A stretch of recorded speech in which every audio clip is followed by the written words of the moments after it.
धन्यवाद सर। अब मैं इस विषय पर हमारे गेस्ट वक्ता जो हैं अपना उद्बोधन रखेंगे। सर्वप्रथम मैं मध्य प्रदेश हाई कोर्ट से चलकर आए हुए वरिष्ठ अधिवक्ता मूल निवासी रामेश्वर ठाकुर साहब से आग्रह करता हूं कि वो आए और विषय वस्तु पर अपनी बातें रखें। माननीय रामेश्वर ठाकुर साहब।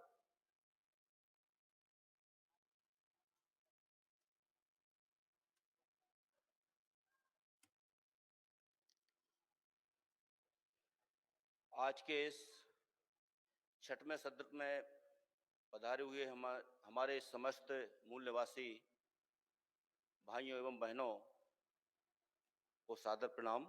आदरणीय मंच, वरिष्ठ जन, आज ये देश में बहुत जोर शोर से मांग की जा रही है जातिगत जनगणना।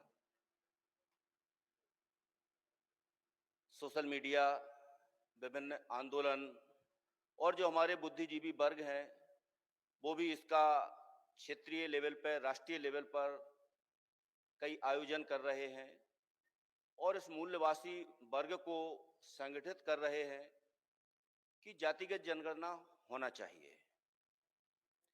क्यों होना चाहिए? इससे समाज को क्या फायदा होगा? अभी तक ये क्यों नहीं हुई और इसके पहले हुई तो उससे समाज का क्या लाभ हुआ, और अभी हो भी जाएगी तो उससे समाज का क्या लाभ होगा? ये मुद्दा कहां से आया, क्यों आया, कैसे आया, मैं थोड़ा सा इसके बारे में आपको बताना चाहूंगा। शायद आप लोगों को ज्ञात होगा कि जब 2011 की जनगणना हुई थी उस समय लगभग 4 लाख करोड़ रुपए बजट पृथक से रखा गया था सोशियो इकोनॉमिकल सेंसस के लिए, और वो डाटा आज तक प्रकाशित नहीं हुए हैं। वास्तव में 2011 की जो जनगणना हुई थी वो जातिगत जनगणना हुई थी और उसके डाटा गवर्नमेंट के पास मौजूद हैं, लेकिन वो प्रकाशित नहीं हुए। ये भी शायद आप लोगों को जानकारी होगी। संसद में उसकी बहस चली और उसमें एक कह के उन डाटाओं को पेंडिंग डाल दिया कि उसमें बहुत त्रुटि हैं और उसमें संशोधित करने में, उसको शुद्ध करने में 2.5 से 3 वर्ष का समय लगेगा। अभी वो प्रकाशित करने की स्थिति में नहीं है। इस संसद में बहस हुई और 2011 से 2023 आने वाला है, वो आज तक डाटा शुद्ध नहीं हुए। खैर, बात आती है मंडल कमीशन से।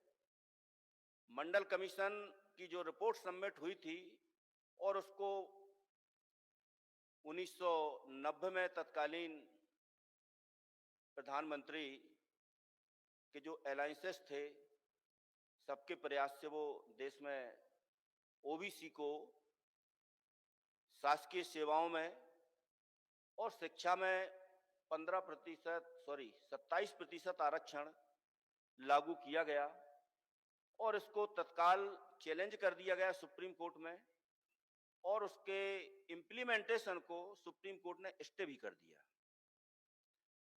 अंतोगत्वा उसमें कॉन्स्टिट्यूशनल बेंच गठित हुई, 9 जजेस बेंच के पास मामला पहुंचा, बीपी सिंह सरकार गिर गई, चंद्रशेखर प्रधानमंत्री बने। सुप्रीम कोर्ट ने पूछा कि भाई इस आरक्षण के बारे में इस गवर्नमेंट का क्या स्टैंड है। तो उन्होंने सर्टेन जो एक नोटिफिकेशन जारी किया और ओबीसी के आरक्षण में एक क्रीमी लेयर शब्द इंसर्ट किया और आर्थिक रूप से कमजोर वर्गों के लिए 10% आरक्षण की भी व्यवस्था की 1991 में। वो भी इस पिटीशन में चैलेंज हुआ और ये सारी पिटीशनें क्लब होके और इसकी विस्तृत सुनवाई चली। कुछ राज्यों की ओर से उसमें अधिवक्ता नियुक्त हुए, बिहार से हुए, यूपी से हुए, साउथ तमिलनाडु से हुए, आंध्रा से हुए, केरला से हुए। कई राज्यों की तरफ से उसमें कोई पक्ष नहीं रखा गया। बहुत बड़ा फैसला है वो, लगभग 900 पेज का फैसला है, आप लोगों ने पढ़ा होगा, एक पूरा वॉल्यूम है। 1992 सप्लीमेंट्री 3 पेज नंबर 215 से वो चालू होता है। 9 जजेस बेंच का वो जजमेंट है, और उस जजमेंट को कभी आप लोग पढ़ना। वो जजमेंट वास्तव में हमारे खिलाफ नहीं है। जजमेंट बहुत विद्वतापूर्ण जजमेंट वो दिया गया है, और आज भी जितने फैसले आए हैं 1992 से सुप्रीम कोर्ट के हों, चाहे देश के विभिन्न हाई कोर्ट्स के हों, वो उसी जजमेंट को फॉलो करते हुए चले आ रहे हैं। उस जजमेंट में ईडब्ल्यूएस आरक्षण के बारे में लिखा है, शायद पैरा नंबर 749 उसमें, कि जो ईडब्ल्यूएस आरक्षण के नाम से 10% आरक्षण तत्कालीन सरकार ने लागू किया है, ये असंवैधानिक है, अनकॉन्स्टिट्यूशनल है, और आर्थिक रूप से आरक्षण देना मतलब ये कोई गरीबी हटाओ मूवमेंट नहीं है। वास्तव में जो आरक्षण, सामाजिक आरक्षण है, सोशल रिजर्वेशन है, ये उस वर्ग के लिए है जिनने सदियों से छुआछूत के दंश सहे हैं, जिनको शिक्षा से वंचित रखा गया है, जिनको कभी बराबरी का मौका नहीं दिया गया है। उस वर्ग को समाज की मेन स्ट्रीम में लाने के लिए हमें कुछ छूट देना पड़ेगी, और वास्तव में वो आरक्षण नहीं है, वो रिप्रेजेंटेशन है। इस समाज के सिस्टम को चलाने के लिए इस दलित दबे हुए कुचले समाज को मेन स्ट्रीम में लाने के लिए, कोई लोग बोलते 10 साल, तो इसमें कोई समय सीमा नहीं है। ये लोग भ्रमित करते हैं। और अभी जो ईडब्ल्यूएस का जजमेंट आया है उसको मैंने पढ़ा है, उसमें सुप्रीम कोर्ट के जज ने लिखा है कि 10 साल के लिए व्यवस्था थी, तो लाना था उस जज को कि जिसको ये भी पता नहीं है कि लिमिटेशन किस रिजर्वेशन के बारे में लिखी थी। पढ़ना उस जजमेंट को। इसके बाद में संविधान का 103वां संशोधन किया गया सुनियोजित तरीके से। आर्टिकल 15(6) में और 16(6) में, 15(6) में शिक्षा में और 16(6) में नौकरियों में 10% सीधा उठा के आरक्षण उन्होंने ईडब्ल्यूएस के नाम पर लागू कर दिया। लेकिन वास्तव में जब हम आर्टिकल 15(6) का परंत पढ़ते हैं, तो कभी आप लोग भी पढ़ना, ध्यान से पढ़ना उसको, क्योंकि वो जब मैंने पिटीशन फाइल की थी हाई कोर्ट में, तो देश का पहला हाई कोर्ट है मध्य प्रदेश हाई कोर्ट, जिसने ईडब्ल्यूएस आरक्षण में दखल दिया है, और आज भी अंतरिम आदेश प्रवर्तन में है कि entire selection process under the head of EWS reservation shall be subject to outcome of this writ petition. ये अंतरिम आदेश आज भी प्रभावी है मध्य प्रदेश में। और एक दूसरी पिटीशन फाइल की कि जो ईडब्ल्यूएस का रिजर्वेशन है, इसका इंप्लीमेंटेशन वर्टिकल नहीं होना चाहिए बल्कि हॉरिजॉन्टल होना चाहिए। ईडब्ल्यूएस आरक्षण का जो लाभ है वो एससी, एसटी, ओबीसी सभी वर्गों को मिलना चाहिए। इस संविधान का आर्टिकल 15(6) का परंतु कहता है। जब ये बहस की तो माननीय न्यायाधिपति को भी बड़ा असहज महसूस हुए कि हाउ इट इज पॉसिबल। तो फिर मैंने पढ़ा, मैंने कहा सर आप भी पढ़िए इसको, इसमें कामा लगा हुआ है, क्योंकि कानून में कामा फुल स्टॉप का बहुत बड़ा महत्व होता है। और उन्होंने उसको बड़ी संजीदगी से लिया, पिटीशन एडमिट करके नोटिस किया, और वो पिटीशन आज भी पेंडिंग है। उस पॉइंट पर सरकार ने आज भी जवाब नहीं दिया है। सुप्रीम कोर्ट के कई जजमेंट आप लोग पढ़ते हैं, कभी एडिक्वेट रिप्रेजेंटेशन की बात आती है, कभी प्रोपोर्शनेट बात आती है, कभी क्वांटिफाइबल डाटा एक शब्द आप लोगों ने सुना होगा। जितने भी नौकरियों से संबंधित प्रकरण उसमें क्वांटिफाइबल डाटा की बात आती है। जो प्रमोशन में रिजर्वेशन अभी सुप्रीम कोर्ट ने सेटिसाइड किया है, उत्तर प्रदेश का जो जजमेंट है 2016 का, power grid corporation versus state of UP, उसमें भी ये बात कही गई है कि क्वांटिफिकेबल डाटा नहीं है कि एससी, एसटी, ओबीसी के कितने कर्मचारी हैं, किस वर्ग में कितने कैडर में कितने कर्मचारी हैं। ये बिना क्वांटिफिकेबल डाटा के रिजर्वेशन देना प्रमोशन में ये अनकॉन्स्टिट्यूशनल है और उसको सेटिसाइड किया और उसी के आधार पर मध्य प्रदेश में पिटीशन फाइल हुई, वहां भी सेटिसाइड कर दिया। जब हम आर्टिकल 15(6) और 16(6) पढ़ते हैं तो उसमें लिखा हुआ है कि अधिकतम 10% आरक्षण दिया जाएगा, अधिकतम। और आरक्षण देने का क्राइटेरिया क्या होगा? आपके डाटा होगा। गवर्नमेंट की ड्यूटी है कि उस पर काम करे, डाटा कलेक्ट करे और इस वर्ग के कितने लोग हैं उसके हिसाब से वो रिजर्वेशन दे। और जो जजमेंट आया है वो परस्पर विरोधाभासी जजमेंट है। एक और बोलता है कि ये स्पेशल रिजर्वेशन है। यदि स्पेशल रिजर्वेशन है तो जैसा महिलाओं का रिजर्वेशन हॉरिजॉन्टल लागू होता है, हैंडीकैप्ड का हॉरिजॉन्टल लागू होता है, तो वैसा ही लागू होगा यदि स्पेशल है तो। और यदि सोशल रिजर्वेशन है तो वर्टिकल लागू होगा, तो फिर 50% कैप का भी नियम लागू होगा। अभी हमारे कुछ साथी बोल रहे थे 50% का कहीं संविधान में उल्लेख नहीं है। ये बात सही है, संविधान में कहीं भी 50% से ज्यादा आरक्षण नहीं हो सकता, ये उल्लेख नहीं है। लेकिन जब हम संविधान सभा की डिबेट में जाते हैं और डिबेट का जब हम अध्ययन करते हैं तो वहां एक डिबेट हुई है कि सिस्टम को चलाने के लिए कम से कम 50% मेरिटोरियस लोग चाहिए, प्रतिभावान लोग चाहिए। 50% ऐसा मान लिया था कि 50% जो रिजर्वेशन में आएंगे वो उतने प्रतिभावान नहीं होंगे, क्योंकि उनका डीएनए ही बिगड़ चुका, उनका जीन्स ही बिगड़ चुका। जो हजारों साल से उन्होंने दमन सहा है, तो आज वो कॉम्पिटेंट नहीं है। किसी को 1 साल बंद किए रहे हथकड़ी और बेड़ी डाल के और एकदम छोड़ दें किसी धावक के साथ, तो वो नहीं दौड़ सकता। ठीक है, कल्पना की गई और एक व्यवस्था ये भी की कि जो अनारक्षित सीटें होंगी वो मेरिटोरियस के थ्रू ही भरी जाएंगी, चाहे वो किसी भी वर्ग जाति का हो, सिर्फ उसमें मेरिटोरियस बच्चे ही जाएंगे, चाहे वो एससी हो, चाहे एसटी हो, चाहे ओबीसी हो, चाहे अनारक्षित के हो। इन्होंने क्या किया कि भाई ठीक है, आपके लिए 50% रिजर्व है, 50% हमारी सीटें हैं, इसमें हम किसी को नहीं आने देंगे। और इसको लेकर के मध्य प्रदेश सरकार ने 17 फरवरी 2020 को एक कानून भी बना दिया कि हम प्री मेंस में पीएससी की जो लिस्ट बनाएंगे वो कैटेगरी वाइज बनाएंगे, और जब फाइनल इंटरव्यू के बाद जब लिस्ट बनेगी उस समय हम रिजर्वेशन का लाभ देंगे at the time of final selection. धारा 4(4) आप लोग पढ़ना कभी आरक्षण अधिनियम की, उसमें लिखा है 4(4) में कि at the time of selection. तो इसको लेकर के मैंने देखा कि पीएससी की जो 2019 की लिस्ट आई, 146 कट ऑफ यूआर की है और 146 ओबीसी की है।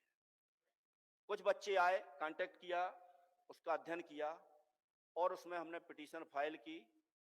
अधिनियम की धारा 4(4) भी चैलेंज की, हाई कोर्ट के 2 जजमेंट वो भी चैलेंज किए, वो नियम भी चैलेंज किया और रिजल्ट भी चैलेंज किया। और 1 साल मुकदमा चला, उसको ना सरकार जस्टिफाई कर पाई, कोई जस्टिफाई नहीं कर पाया।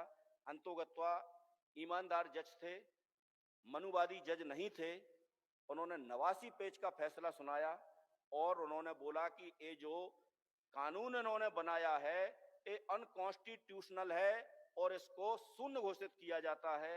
और जहां जहां ये इंप्लीमेंट हुआ है वो सारे रिजल्ट भी शून्य घोषित किए जाते हैं और पीएससी को डायरेक्शन दिया जाता है कि जो असंशोधित नियम है उसके तहत आप रिजल्ट बनाइए और पब्लिश करिए। अब जब उसके तहत रिजल्ट बनाया तो 2700 हमारे बच्चे सिलेक्ट हुए। 2020 का रिजल्ट जारी हुआ, 62%, 100 में से हमारे आरक्षित वर्ग के अनारक्षित वर्ग में फाइट हुए। अभी हाई कोर्ट ने वैकेंसी निकाली। हाई कोर्ट कोई भी न्यायिक संस्था हो, बड़ा रिस्पेक्ट रहता है कि यहाँ से हमको न्याय मिलेगा। मैं उसका उदाहरण बता रहा हूँ। मध्य प्रदेश के जो लोग हैं जानते होंगे, 1255 पदों की भर्ती निकली, स्टेनो और असिस्टेंट ग्रेड 3। उसमें 77 नंबर प्राप्त करने वाला सवर्ण सेलेक्ट है, 81 नंबर प्राप्त करने वाला ओबीसी रोड पे है। वो स्टे कराया, भर्ती है, 5 महीने 3 दिन हो गए, फाइनल बहस हो गई, 22 पिटीशनों में अभी तक उन्होंने फैसला नहीं किया। ये हमारी न्यायिक व्यवस्था है। अब आती है बात ओबीसी आरक्षण की। जब मध्य प्रदेश में 14% आरक्षण था 94 से, किसी ने कोई आवाज नहीं उठाई कि भाई पूरे देश में तो 27% आरक्षण है, मध्य प्रदेश में 14 क्यों है, कहीं डिस्प्यूट नहीं है इसमें। आवाज नहीं उठाई। एक केस की स्टडी कर रहा था, उसमें मेरे दिमाग में 2013 में मुद्दा आया और सुप्रीम कोर्ट में मैंने पिटीशन फाइल की, उसमें एक्ट चैलेंज किया, नोटिस हुआ और फिर गवर्नमेंट पे दबाव बना के 8 मार्च 2019 को 14 से बढ़ा के 27% आरक्षण किया और अगस्त 2019 को विधानसभा से भारी बहुमत से इसको संशोधित करा के एक्ट पास कराया गया। हाई कोर्ट में आया, हाई कोर्ट में जज लोग बैठे मनुवादी अंतरिम आदेश करने के लिए, अंतोगत्वा अंतरिम आदेश नहीं कर पाए, लेकिन आज भी सरकार उसको लागू नहीं कर रही है। आज भी कहीं ना कहीं कोई हवाला देके उसको दरकिनार कर रहे हैं। जब ये पिटीशन आई तो इस पिटीशन में जो ओआईसी अपॉइंट हुए हमारे जबलपुर के असिस्टेंट कमिश्नर थे, मैडम थी, तो मैं गया उनके पास, उनसे निवेदन किया कि हम लोग इस मैटर को शुरू से हैंडल कर रहे हैं और चूंकि आप नई आई हैं, इसमें आपको शायद जानकारी नहीं होगी, तो इसमें आपकी मदद करना चाहते हैं। चूंकि वो मैडम भी ओबीसी कम्युनिटी की थी, तो उन्होंने बोला आप जैसा बोलो हम मदद करेंगे और मेरी मदद आप करिए, क्योंकि ये जजमेंट है, हम इसको पढ़ नहीं सकते, समझ नहीं सकते, तो एक टेंटेटिव रिप्लाई आप बना के हमको दे दीजिए, वो हम पेश करवा देंगे। मैंने कहा ठीक है, पहले आप डाटा मंगाइए सरकार से। तो बोले डाटा क्या? हमने कहा डाटा मंगाइए, 2011 में जातिगत जनगणना हुई है और सरकार के पास डाटा है, तो आप चिट्ठी लिखिए। तो मैंने बैठ के चिट्ठी लिखवाई, उन्होंने भेजी जीएडी को। तीसरे दिन वहां से डाटा आ गए कि भाई मध्य प्रदेश में एससी की पॉपुलेशन कितनी है, एसटी की कितनी है, ओबीसी की कितनी है, और उसको मैंने रिप्लाई के साथ कोर्ट में पेश करवा दिया। 1 साल में चुप रहा, सरकार बदली, इसके बाद फिर मैंने मीडियाबाजी की कि मध्य प्रदेश देश का पहला राज्य जिसने जातिगत जनगणना के डाटा किए सार्वजनिक। ये पूरे देश में हड़कंप मच गया और हमारे नेशनल बैकवर्ड कमीशन के भगवान लाल साहनी जी ने बुलाया, बोले आपने डाटा कैसे निकलवाए, हम बिहार के निकलवाना चाहते हैं, आप हमको रास्ता बताइए। मैंने कहा सर आप चेयरमैन हैं, आप पूरे देश के डाटा मंगा सकते हैं, आपको पावर है। अब जो हुआ पता नहीं, वो शायद पद से हट गए हैं और आजकल नेशनल बैकवर्ड कमीशन में ताला लगा हुआ है, कोई नहीं है वहां पे। जब ये डाटा सार्वजनिक हुए तो मेरे पास कम से कम 6-7 राज्यों से लोगों के फोन आए, हमारे लोगों के, और उनमें उत्सुकता हुई कि हम अपने राज्य के डाटा हम कैसे निकलवाएं। तो मैंने कहा सभी लोग मिलकर दिल्ली में एक बैठक अपन करते हैं। बैठक हुई, लगभग 79 संगठन सारे देश से आए थे और उसमें तय किया गया कि डाटा तो कोई सरकार देने वाली है नहीं, अब अपन बात करते हैं अब जातिगत जनगणना कराने की। तो यहां से वो जातिगत जनगणना की डिमांड हुई। उसमें जस्टिस बीरेन सिंह थे, जस्टिस बी ईश्वरैया थे, जस्टिस सखाराम यादव जी भी थे, काफी लोग थे उसमें, बुद्धिजीवी लोग थे, कुछ सिटिंग आईएएस भी थे, आईपीएस भी थे, और हमारे कुछ लोअर जुडिशरी के जज भी थे, और हर संगठन के 5-5, 6-6 लोग थे। लगभग 400-500 लोग का एक कार्यक्रम हुआ था और कोरोना के प्रोटोकॉल को फॉलो करते कार्यक्रम हुआ था, और वहां से रणनीति बनी जातिगत जनगणना की। उसमें तय किया यदि जातिगत जनगणना होती है तो इसका लाभ क्या होगा। मुद्दा अब यहां आता है असली। हमें नहीं पता कि ओबीसी की आबादी कितनी है। मंडल साहब की जो रिपोर्ट है वो बोलती है 52.8% है। मध्य प्रदेश में जो महाजन कमीशन गठित हुआ वो बताते हैं 49% है। और अभी जो सेंसस का डाटा आया है जो 2011 को, उसमें 50.09 मतलब राउंड फिगर में 51% आबादी मध्य प्रदेश में ओबीसी की है। उसको डिनाई नहीं कर सकते हम, यानी 50+ है। और ये स्थिति में मानता हूं कि लगभग हर स्टेट में होगी। 50 से नीचे किसी स्टेट में ओबीसी की जनसंख्या नहीं होगी। अब बात आती है कि भाई जनगणना हो भी जाएगी तो लाभ क्या होगा, क्योंकि ये वर्ग जो है इसका प्रतिनिधित्व जब हम देखते हैं कि मध्य प्रदेश का जो डाटा भी आया था, जीएडी से मैंने मंगाया था, चूंकि मैं मध्य प्रदेश में राज्यपाल से नियुक्त विशेष अधिवक्ता हूं आरक्षण मैटर में, मैं हमारे साथी विनायक जी, तो वो डाटा मैंने मंगवाए हुए थे। उस डाटा में मैंने देखा कि एससी को 20% आरक्षण मिल रहा है शुरू से, लेकिन रिप्रेजेंटेशन के जो डाटा बताए उन्होंने वर्ग 2, वर्ग 3 और चतुर्थ श्रेणी में कुल उसका टोटल करते हैं तो लगभग 12.5% प्रतिनिधित्व है। यानी 20% रिजर्वेशन के बावजूद केवल 12.5%, बाकी सीटें कौन ले रहा है उनकी। इसी प्रकार एससी वर्ग का जो डाटा आया वो लगभग 16% का रिजर्वेशन के बाद में 12.9 या 13 राउंड फिगर में मान ले 13% प्रतिनिधित्व का जो डाटा आया। और जो क्लास 1 की पोस्ट है, क्लास 1 की पोस्ट में एससी एसटी का दोनों के मिलाकर के लगभग 2%, ओबीसी का भी लगभग 1 पॉइंट कुछ परसेंट आया। बाकी जितने क्रीम के पद हैं, चाहे पीएसओ, सीएसओ या सेंट्रल में हम देखें कैबिनेट सेक्रेटरी हों, वहां पे हमारा प्रतिनिधित्व नहीं है। जो संस्था के प्रमुख होते वहां हमारे लोग नहीं पहुंच पाते। पहुंचने के पहले उनको इतना डैमेज कर दिया जाता है कि वहां जाने के लायक ही नहीं बचते। और एक मुद्दा यहां और है, कई लोगों ने मेरा उस मुद्दे को लेकर के विरोध भी किया, क्यों किया, लेकिन वो मुद्दा हमको हमेशा शेयर करने में मैं चाहता हूं कि कोई नई बात कोई बताए कि जो एज रिलैक्सेशन का जो कॉन्सेप्ट आया है एससी एसटी ओबीसी को, एज रिलैक्सेशन के कॉन्सेप्ट से मुझे ये समझ में आता है कि इसमें हमारे वर्ग का नुकसान है। जब मैंने इसकी स्टडी की बड़े पैमाने पे कि हमारे वर्ग के कैबिनेट सेक्रेटरी क्यों नहीं बन पाते, सीएस क्यों नहीं बन पाते, तो जब मैंने पाया कि कैबिनेट सेक्रेटरी लगभग 30 साल की सेवा के बाद 30 या 31वीं साल में कैबिनेट सेक्रेटरी बनते हैं, लगभग इतनी ही सेवा 29 या 30 में सीएस बनते हैं। हमारा व्यक्ति रिजर्वेशन का लाभ लेता है, 35-36 साल में वो सिलेक्ट होता है आईएएस या पीसीएस, उसकी जो सर्विस ऑफ लेंथ होती है मैक्सिमम 25 साल 26 साल होती है, तो वो वहां तक नहीं पहुंच पाता, उसके पहले वो रिटायर हो जाता है। सपोज यदि रिलैक्सेशन ना दिया जाए तो क्या जो हमारा परसेंटेज है, सपोज देश में 22.5% एससी एसटी का है और 27% ओबीसी का है, यदि एज रिलैक्सेशन नहीं देते हैं तो क्या उसमें हमारे कम सिलेक्ट होंगे? नहीं होंगे ना।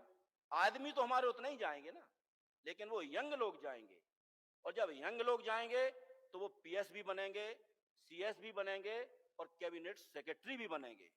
तो इस पे आप लोग विचार जरूर करें। ये मेरे मन में था, कई बार मैंने अपनी वर्चुअल मीटिंग में की तो एक दिल्ली के प्रोफेसर थे, अरे बोले वकील साहब आप कैसी बात कर रहे हैं, तो हम लोगों ने लड़के लिया है। तो मैंने कहा सर लड़के लिया होगा, लेकिन इसमें नुकसान है हमारे वर्ग का। एक नियम बना के इन्होंने रखा है कि जिसने एज का रिलैक्सेशन लिया है उसके 100 में से 100 नंबर, जबकि नियम ये है यदि अनारक्षित के कटाप के इक्विवेलेंट यदि एससी एसटी ओबीसी के मार्क आते हैं तो वो यूआर में जा सकता है, जाने का उसका राइट है, नेचुरल राइट है, लेकिन यहां वो रोक दिया जाता है। तो एक सीट तो वो ब्लॉक हो गई जो ऊपर जाना था। यदि ज्यादा नंबर वाला ऊपर जाएगा तो नीचे हमारी एक सीट खाली होगी, जिसका कम नंबर है वो उसको फिल कर लेगा। तो हमारे लोग कम कहीं नहीं हो रहे, संख्या हमारी उतनी ही रहेगी। तो ये सिस्टम हमको समझ में आया है, आप लोग भी इस पर विचार करना।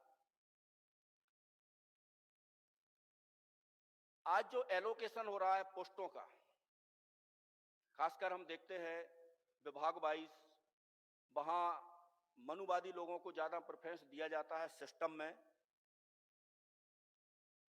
चाहे हमारे विभाग प्रमुख हों, चाहे संस्था प्रमुख हों, और इस वर्ग के द्वारा कभी अपने रिप्रेजेंटेशन की आवाज रोड पर नहीं उठाई गई।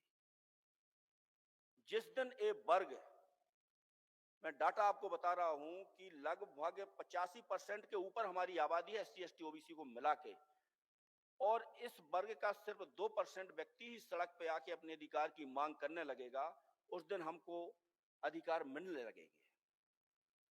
बहुत से नियम बनाए हैं इन्होंने असंवैधानिक, हमारा व्यक्ति जान रहा है लेकिन वो व्यक्ति उससे डायरेक्ट अफेक्टेड नहीं है, तो वो उससे कोई वास्ता नहीं रख रहा है।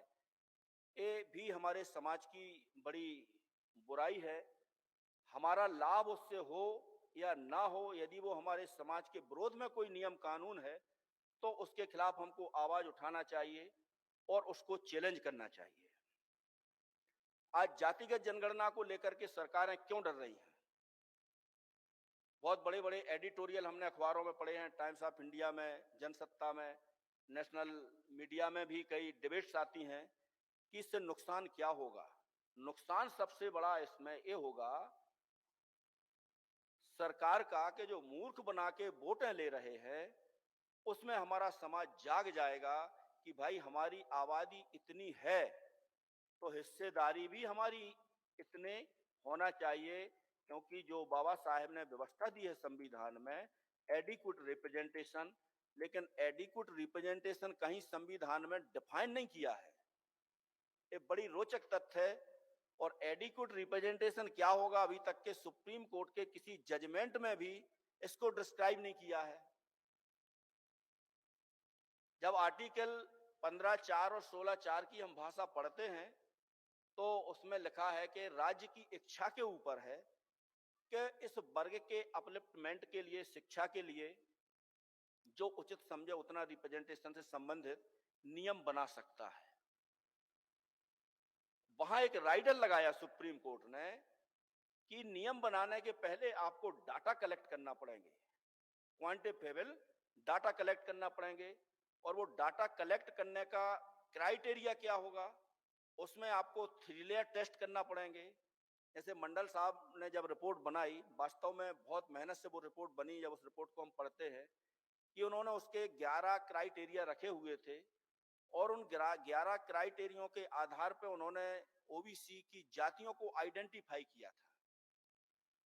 और कुछ इसमें ब्राह्मण लोग, जैसे मध्य प्रदेश में मैं देखूं शिवपुरी है, श्योरपुर है, ग्वालियर है, एक कुछ बेल्ट है जिसका लगभग 60% ब्राह्मण ओबीसी का सर्टिफिकेट होल्डर है। इसका भी विरोध होना चाहिए, क्योंकि जो कुछ गिरी है, गोस्वामी है, और भी इस प्रकार की जो बैरागी है, त्यागी है, सब ओबीसी होल्डर है मध्य प्रदेश में। इससे नुकसान हमारे लोगों का हो रहा है।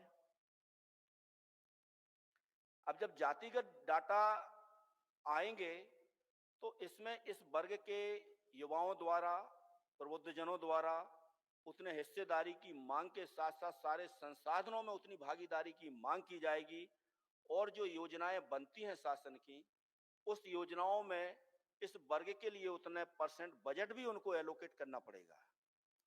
इन सारी चीजों से बचने के लिए सरकार इसको अवॉइड कर रही है।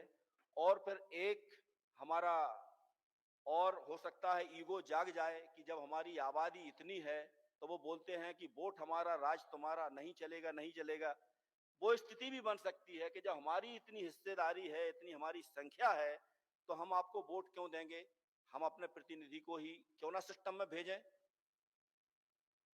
आज हमारे एससी एसटी वर्ग के लिए देश की समस्त विधानसभाओं में संख्या अनुपात में प्रोपोर्शनेट सीटें हैं, विधानसभा में है, लोकसभा में है, लेकिन जब हम देखते हैं वहां बहस होती है तो हमारे इस वर्ग के लोग कोई आवाज वहां नहीं उठाते मुखर होकर के। कारण इसका क्या है? आज हम बोलते हमारे लोग भेजिए, हमारे लोगों को भेजने से सिस्टम में परिवर्तन होने वाला नहीं है। मध्य प्रदेश में हम लोगों ने प्रयोग कर लिया। जब तक आपका प्रशिक्षित व्यक्ति सिस्टम में नहीं जाएगा तब तक इस समाज में हम परिवर्तन की कल्पना नहीं कर सकते। आज मध्य प्रदेश में 84 विधायक हैं, SC ST के, 53 विधायक OBC के हैं। इन दोनों को मिला दो आप, पूर्ण बहुमत से ज्यादा की सरकार बन जाएगी। वही स्थिति लोकसभा में है। लेकिन हमारे लोगों को ये सिखाया जाता है, पढ़ाया जाता है कि वोट आप अपने वर्ग से लीजिए, लेकिन बात वही करिए जो हमारी पार्टी का एजेंडा है। तो हम अपनी संतुष्टि के लिए बोल सकते हैं कि मेरे वर्ग का, मेरी जाति का व्यक्ति है, लेकिन वो मेरा व्यक्ति नहीं है, वो उस राजनीतिक दल का व्यक्ति है। वो वही बात सदन में कहेगा जो उसके पार्टी के लोग उसको बोलेंगे। हमें उससे अपेक्षा नहीं करना चाहिए। आज इस देश में कितने संविधान के विरोध में फैसले दिए जा रहे हैं सुप्रीम कोर्ट द्वारा, हाई कोर्ट द्वारा। पढ़ते होंगे आप लोग कुछ ना कुछ पेपर या सोशल मीडिया के माध्यम से। हालांकि मीडिया भी पूरी बिकी हुई मीडिया है। अभी कुछ समय आप लोगों ने पढ़ा होगा कि सुप्रीम कोर्ट ने मोहर लगाई कि ओबीसी को 14% से ज्यादा आरक्षण नहीं मिलेगा। 100% गलत न्यूज। तो इस प्रकार से हमारे लोगों को भ्रमित करते हैं। तो ऐसे अखबारों का भी हम बहिष्कार करें। और हमारे वर्ग के लोग कमजोर नहीं हैं। जमीन हमारे पास है, पैसा हमारे पास है, सारे संसाधनों पर भी हमारा जो निर्माण के साधन है हम करके जानते हैं। तो हमारे चैनल होना चाहिए, हमारी मीडिया होना चाहिए। अखबार खरीदने वाला हमारा मूल निवासी है। 3 महीने हम अखबार खरीदना बंद कर दें, कई प्रेसों में ताले डल जाएंगे। 90% आबादी है। 90% आबादी में से 60% आबादी पेपर खरीदना बंद कर दे। 1 महीना करके देख लीजिए आप।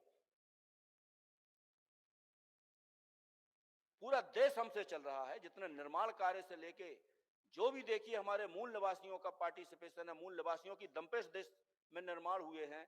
और आज उसी वर्ग को अपने अधिकार के लिए गुहार लगाना पड़ रही है। हाई कोर्ट जाते हैं, पूरे सवर्ण जज बैठे हैं। भाई जुडिशरी में रिजर्वेशन नहीं है, लेकिन एक जाति का व्यक्ति पीढ़ी दर पीढ़ी अपना फंडामेंटल राइट बनाए हुए हैं। 4-4, 6-6 पीढ़ियों के जज बने हुए हैं। आप लोगों ने किसी ने कभी विरोध नहीं किया। भाई हमारे आरक्षण का तो सब विरोध करते हैं। सबसे ज्यादा ब्राह्मण लोग करते हैं। हाई कोर्ट में 63 पिटीशन है। 63 की 63 पिटीशन ब्राह्मण। सबसे तकलीफ उनको है। 10% उनको मिल गया, उसके बाद भी तकलीफ कि तुम्हें क्यों मिला। वो अपना अधिकार समझते हैं। तो हमें डिफेंसिव होने के साथ साथ ऑफेंसिव भी होना पड़ेगा। अपने अधिकार के लिए लड़ाई लड़ना पड़ेगी। कोर्ट के हर प्लेटफॉर्म में लड़ाई लड़ना पड़ेगी। हम लोगों की कई बार ऐसी स्थिति आई है कि जेल जाने की स्थिति आई है। कोर्ट में बोला कि इस मध्य प्रदेश हाई कोर्ट में आज तक SC ST का जज नहीं बना। तो उस समय चीफ जस्टिस थे मिस्टर मित्तल, पंजाब से थे। उन्होंने कहा कि बड़ा आश्चर्यजनक है। बाजू में शुक्ला जी बैठे थे उनके साथ में। बोले शुक्ला जी ये सही बात है। बोले हो सकता है। बोले नहीं, मेरे पंजाब में तो बने हैं, 12-13 लोग बने हुए हैं। उन्होंने बुलाया चैम्बर में, बोले आप नाम दीजिए। तो भाई किसका नाम दूं मैं? हमारे SC ST के तो अधिवक्ता है ही नहीं, किसका नाम दूं मैं? हमारा हर पेरेंट्स अपने बच्चे को नौकर बनाना चाहता है, चपरासी बन जाए, बाबू बन जाए, बस इतनी हमारी इच्छा है। अरे शासक क्यों नहीं बनाना चाहते अपने बच्चे को? वकील बनाना क्यों नहीं चाहते? अरे मेरे बच्चे ने तो NLUI से LLM किया है, LLB किया है और फला कंपनी में जॉब कर रहा है। समाज को क्या मिला उससे? जब तक हमारे वर्ग के बच्चे अच्छे वकील नहीं होंगे तो हम जज कहां से लाएंगे? ये हमारी जिम्मेदारी है कि हम अपने बच्चों को हम LLB कराएं, वकील बनाएं, उनको मोटिवेट करके हाई कोर्ट, सुप्रीम कोर्ट भेजें। और मैं गारंटी से बोलता हूं ये काम आप लोग करिए, 10 साल में हमारे जज ही जज होंगे। और ये लड़ाई मैं लड़ रहा हूं। हाई कोर्ट, सुप्रीम कोर्ट में भी पिटीशन फाइल की है कि जितने भी शासकीय अधिवक्ता नियुक्त होते हैं उसमें रिजर्वेशन लागू होना चाहिए। अभी तक लागू नहीं होता। मध्य प्रदेश में 270 सीटें हैं शासकीय अधिवक्ताओं की केवल हाई कोर्ट में, जिसमें से लगभग 97% ब्राह्मण हैं, एसटी का एक भी नहीं है, एससी का एक है, ओबीसी के 5 हैं। किसी ने बात नहीं उठाई, उसका मुद्दा किसी ने नहीं उठाया, ना हमारे सांसद ने, ना विधायक ने, ना किसी ने, कि भैया सबको मौका मिलना चाहिए। जब मौका ही नहीं दे रहे आप, तो आगे बढ़ेंगे कैसे, जज कैसे, कहां से आएंगे? तो सिस्टम को हमें समझना पड़ेगा, और चिल्लाने से कुछ नहीं होता, काम करने से होता है। आज हमारे साथ ही अधिवक्ता है उदय कुमार जी, पहले बोल रहे थे, इनका होटल है, बाहर से जो भी बच्चे आते हैं, खासकर एडवोकेसी में मैंने देखा है, मेरे सामने का है, एक ढीमर समाज का बच्चा आया एलएलबी करके, शुक्ला जी के यहाँ गया, बोले सर मैं जूनियर सब करने आया हूँ, फला फला गांव का हूँ। अच्छा अच्छा अच्छा, अरे मछली 700 रुपए किलो बिक रही है, कहाँ यहाँ वकालत में खर्चे नहीं चलते हैं, अपना पुश्तैनी धंधा करिए आप, ये बोला उससे। इस प्रकार से डिमोलाइज करते हैं लोग। तो हम लोगों ने तय किया है कि हम अपने मूल निवासी बच्चों को जबलपुर में फ्री ऑफ कास्ट रखेंगे, उनको ट्रेंड करेंगे, और एक काम हम लोग कर रहे हैं जबलपुर में। 3 इंस्टीट्यूट हम गोद लिए हैं, जिसको भी एलएलबी करना हो, एलएलएम करना हो, बीएड डीएड जो भी कोर्स करना है, जो भी गवर्नमेंट फीस है, उस फीस में आपको मैं कोर्स कराऊंगा। और रजिस्ट्रेशन के लिए पैसा नहीं है, 25-30 हजार रुपए लगता, वो भी हम लोग अफोर्ड करके रजिस्ट्रेशन करा के वकील बनाएंगे आपको। और जब तक हम आश्वस्त नहीं हो जाएंगे कि आप कॉम्पिटेंट नहीं है, तब तक मैं आपका साथ दूंगा। और जिस दिन मैंने ये फील कर लिया कि अब तुम कॉम्पिटेंट हो, आप फ्री हो, आप स्वतंत्र रूप से वकालत करिए। तो समाज को परिवर्तन करने के लिए हमें कुछ करना पड़ेगा। आज इतना बड़ा कार्यक्रम, पूरे देश से लोग आए हैं। चूंकि मैं पहली बार इस प्रकार के कार्यक्रम में आया हूं, मैं बहुत अच्छा महसूस कर रहा हूं कि इस प्रकार के जो कार्यक्रम आयोजित किए जा रहे हैं, इससे परिवर्तन आएगा। और इतना बड़ा संस्थान है, रिसर्च संस्थान है, चूंकि आर्थिक अभाव में उतना एस्टेब्लिशमेंट नहीं हो पा रहा है, तो इसमें भी मैं जो भी सहयोग बनेगा हम लोग करेंगे। और मैं चाहता हूं कि हमारा एक रिसर्च इंस्टीट्यूट हो, और हमारे जो मूल निवासी लोग हैं, शहीद हैं, महापुरुष लोग हैं, उन पे एक रिसर्च होके, और समाज के सामने इन लोगों के जो करनी है, वो तो इतिहास में लिखी नहीं गई है, उसको हमें नए रूप से लिख करके और समाज को उससे अवगत कराना है, ताकि हमारी पीढ़ी हमारे महापुरुषों पर गर्व कर सके। और यही मेरा कहना है, और यही आप लोगों से निवेदन है कि करने से सब कुछ होगा, बकने से कुछ नहीं होगा। और वो कहते कि हम सुधरेगा जग सुधरेगा, हमें अपने आप में असेसमेंट करके, जिस क्षेत्र में हम जहां रहते हैं, जो भी हम कर सकते हैं,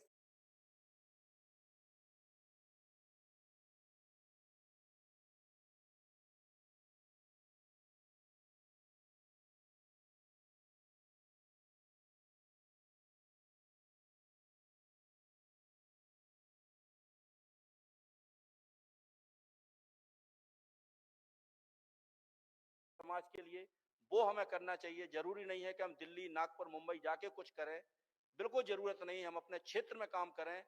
और जब हम अपने क्षेत्र में काम करेंगे, वहां से हम ट्रेंड करके लोगों को भेजेंगे, तो परिवर्तन दिखेगा। और आज हमको दिख भी रहा है, यही मेरा कहना है। और आप लोगों को मैं सादर प्रणाम करता हूं। जय भारत, जय संविधान।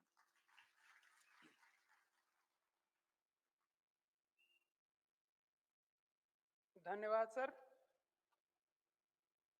दोस्तों, जो ये विषय है, इस विषय में महत्वपूर्ण मेरे हिसाब से जो शब्द हैं वो 5 हैं। पहला जाति, दूसरा जनगणना, जनभावना, दमन और जनविद्रोह। अब मैं इस कार्यक्रम को, इस सत्र को आगे बढ़ाते हुए ओबीसी